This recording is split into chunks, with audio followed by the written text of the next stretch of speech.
Welcome back to this very special edition of 316 Soccer Show. Joining us now, Wings legend and current Comets head coach, KIM ROENTVED. Kim, thanks for coming out here and joining us today. I'm pleased to be here. Thanks for inviting me out.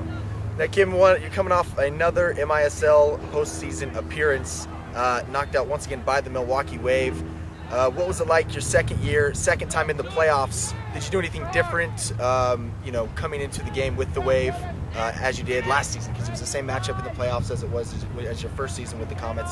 Second season, did you do anything different, approaching that playoff series?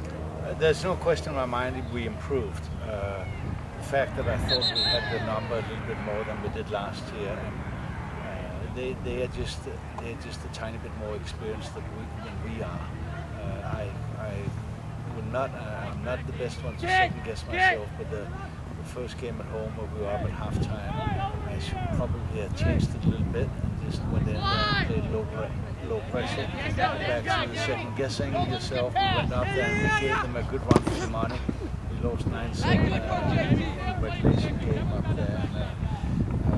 And, they just have a little bit more than most of the other teams in the league, and the fact that they are, with all due respect, a little older than the rest of the league gives them that edge and that a little bit more experience. The fact that we are a younger team and I think we can improve encourages me for next year. So we just roll our sleeves up and we go out there and do it again.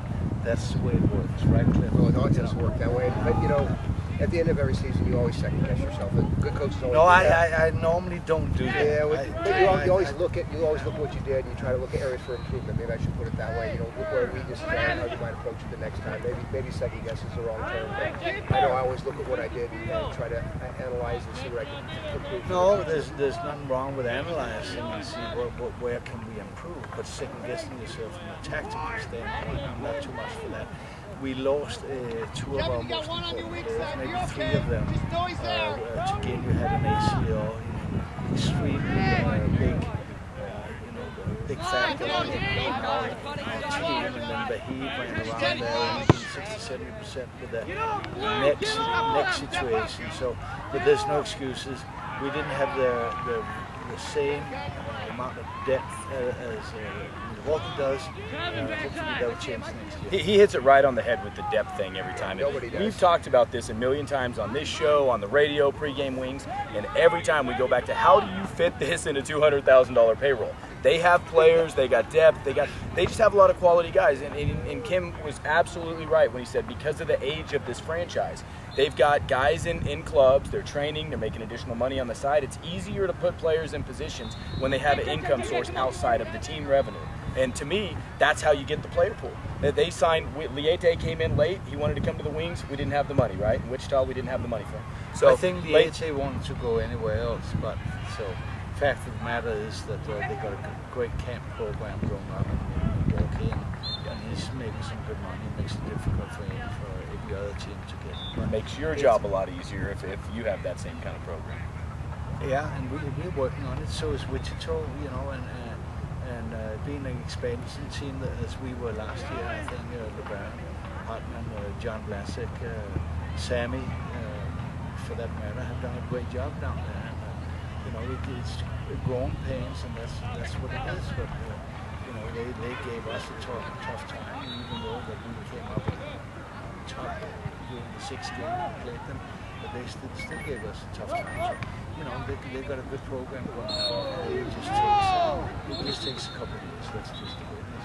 Bring back a little bit of memories coming back to Wichita. Oh no, play in front of a sellout. Well, my memory would be, and I throw this in here. We're talking 31 years ago, playing golf together for the first time out at Lake Lakes. That was the first time we met Cliff. Okay, I just want to throw that in there. That only makes us old fast, but that's 31 years. Cliff threw the scorecard away after the round. He told I think me, so. back then, I think Kim had to throw his away back then. He talked it away. Talked it away. I'm going, oh my God, I've never met anybody that talks more than Cliff. But he was kind of a quiet Danish guy. He was Europeans, having trouble keeping up with the Americans. Now in your games against the Wings, did you and LeBaron ever talk during the game? When there was some animosity between the players, were you guys verbal with each other, speaking about what you thought, or did you guys kind of keep yourselves as coaches? No, he was totally quiet. Totally quiet? Totally quiet. I don't do that. don't even look at the other coach when I coach. I mean, that's his program over there, and I have my own program over here. You know, if they scream a little too loud, I'll shake my head and go, you know, too bad. Blood pressure up too high. But you know, we speak before the game, we speak after the game.